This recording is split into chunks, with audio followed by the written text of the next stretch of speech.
नमस्कार साथियों, क्या आप सच में खुद को जानते हैं? क्या आप जानना चाहेंगे मनसा वाचा कर्मणा को? स्वागत है आपका आपके अपने चैनल इनर अवेकनिंग ज्ञान गंगा में। साथियों, हम आगे बढ़ते हैं हमारे मिशन हर घर ध्यान हर घर ज्ञान में। देखिए, गौतम बुद्ध ने कहा है अपने आप को जानो। जीसस क्राइस्ट ने भी कहा है हे मानव स्वयं को जानो। तो अपने आप को जानने का अर्थ स्वयं के बारे में जानना है। और देखिए, स्वयं को जानने के लिए स्वयं के विचार क्षेत्र, स्वयं के चेष्टा क्षेत्र और स्वयं के वाक क्षेत्र के बारे में जानना होगा।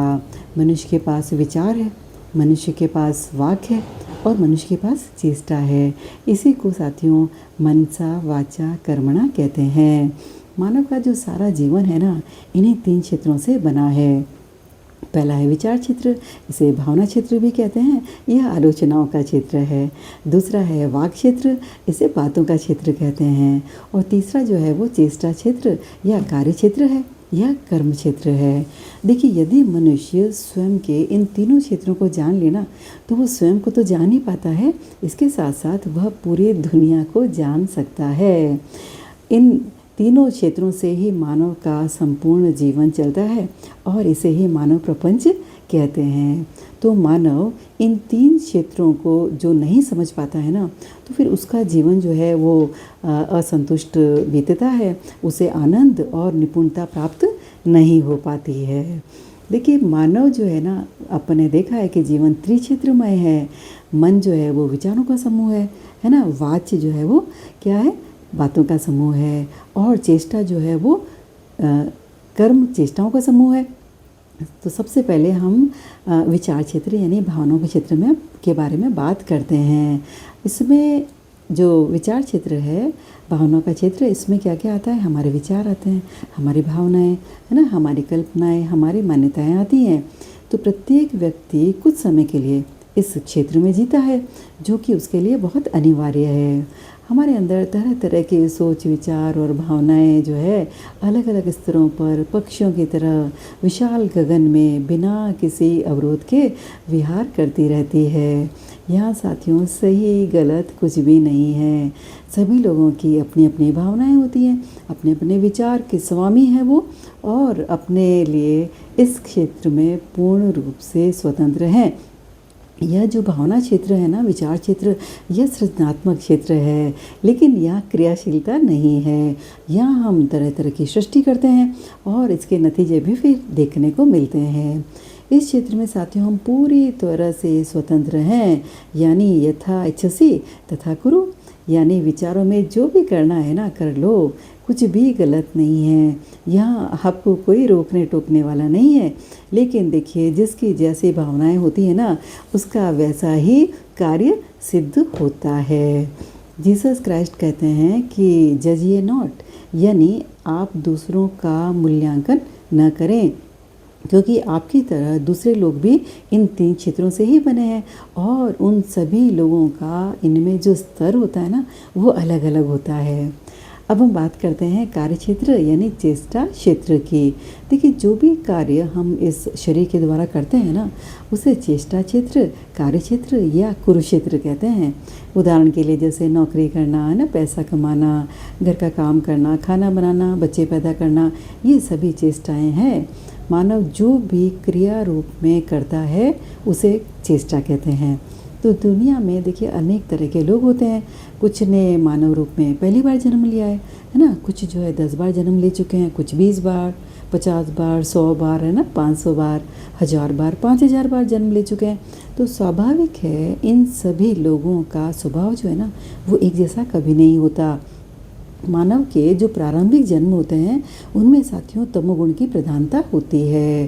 फिर कुछ जन्मों के पश्चात यह परिवर्तित होकर रजोगुण में बदल जाती है और फिर आगे चलकर यह सत्वगुण प्रधान हो जाता है। और इस प्रकार यह निरंतर परिवर्तन की प्रक्रिया चलती रहती है और अंत में निर्गुण अवस्था को मनुष्य प्राप्त करता है।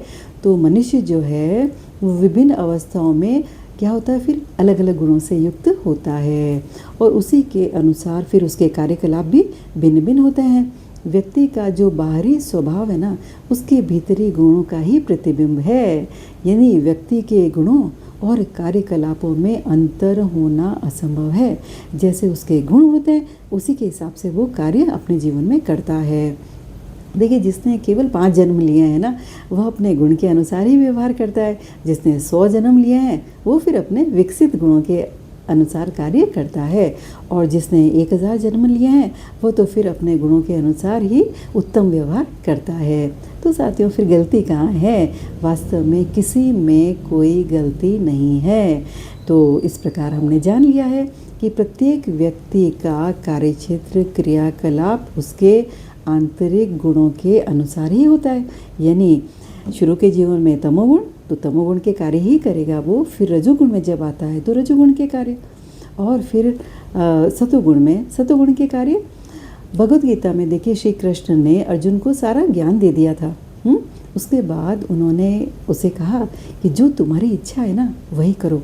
अपने स्वधर्म के अनुसार, अपने स्वगुण जो तुम्हें प्रेरित कर रहे हैं उसके अनुसार कार्य करो, और तुम्हारे विचार, तुम्हारे बुद्धि के अनुसार ही निर्णय लो। तुम जिस गुण के हो उसी कार्य को करो, उसी में तुम्हें आनंद मिलेगा।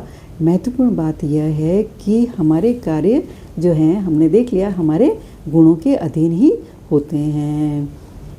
अब हम बात करते हैं वाक् क्षेत्र की, यानी बातों के बारे में। जीसस क्राइस्ट का एक अद्भुत कथन है जो उनकी महानता को प्रकट करता है कि मुंह में जो जाता है ना, मानव का नाश नहीं करता, लेकिन मुंह से जो बाहर निकलता है वह नाश करता है। वह है वाक् प्रपंच। हमारे देखिए, मन से विचार आते हैं, है ना। मुंह से क्या होते हैं? वाक्य निकलते हैं। शरीर से चेष्टाएं होती हैं, कार्य से कर्म बनते हैं। विचार क्षेत्र देखिए आपकी इच्छा से आते हैं, और चेष्टा क्षेत्र जो होते हैं ना, वो आपकी इच्छा से नहीं आते। लेकिन आपके शरीर और मस्तिष्क के बीच में जो है, कारण और कार्य के बीच में जो सामंजस्य बिठाता है, वह बहुत ही महत्वपूर्ण है, और वह है आपका वाक् क्षेत्र। वाक् क्षेत्र में देखिए, सही तरह से बोलना और सही तरह से न बोलना दोनों ही आते हैं। तो हमारे जीवन में जिस क्षेत्र को ठीक करने की, हमें सही करने की आवश्यकता है, वह है साथियों हमारा वाक् क्षेत्र। भावनाओं में हम देखिए पूर्ण तरह से स्वतंत्र हैं, विचारों में, भावनाओं में पूर्ण तरह से स्वतंत्र हैं। कर्म और चेष्टा में हम क्या हैं? परतंत्र हैं। और वाक् में देखिए, हम न तो स्वतंत्र हैं और न ही परतंत्र हैं। लेकिन जो हमारे वाक्य जो मुंह से निकलते हैं, वो सत्य, सचेत और वैज्ञानिक सत्य से ठीक किए हुए होने चाहिए। देखिए, श्री कृष्ण जैसे योगी ने दुर्योधन से क्या कहा था? पांडवों को 5 गांव देने के लिए कहा। दुर्योधन ने उनकी बात नहीं मानी। दुर्योधन ने कहा कि धर्म क्या है मैं जानता हूँ, लेकिन मैं वो नहीं करना चाहता। अधर्म क्या है मुझे यह भी पता है, लेकिन मैं उसी के अनुसार चलना चाहता हूँ, मैं वही करना चाहता हूँ। तो साथियों, यहाँ देखिए, दुर्योधन जो है वो अपने गुणों के अनुसार ही कार्य कर रहा है, निर्णय ले रहा है। उसके चेष्टा क्षेत्र को श्री कृष्ण भी नहीं बदल पाए। प्रत्येक व्यक्ति की चेष्टाओं, कार्य क्षेत्र को हमें साक्षी भाव से देखने के अलावा हम कुछ भी नहीं कर सकते, हम उसको ठीक कभी भी नहीं कर सकते। तो क्योंकि हमारी जो चेष्टाएं हैं वो उनके गुणों की बंदी है। हमारा वाक् क्षेत्र ही एक ऐसा क्षेत्र है साथियों, जिनमें हम सुधार कर सकते हैं, दूसरों से शिक्षा ले सकते हैं, दूसरों को शिक्षा दे सकते हैं। हमारी बातें हमारे विचारों से नहीं, हमारी बुद्धि से आनी चाहिए। देखिए, आपके विचार कैसे भी हो सकते हैं, लेकिन जो आपकी बातें हैं ना, वो शास्त्र सम्मत ही होनी चाहिए। अपने वाक् क्षेत्र को हमें निरंतर ठीक करते रहना चाहिए, उसकी चौकीदारी करनी चाहिए, कोई गलत बात मुंह से ना निकले। इस पर देखिए हमें गहराई से सोच विचार करना है साथियों। इसके लिए निरंतर ध्यान करें, तब हमें हर बात जो है ना जल्दी और गहराई से समझ आती है। आज बस इतना ही, हम जल्दी मिलेंगे नए ज्ञान के साथ। धन्यवाद।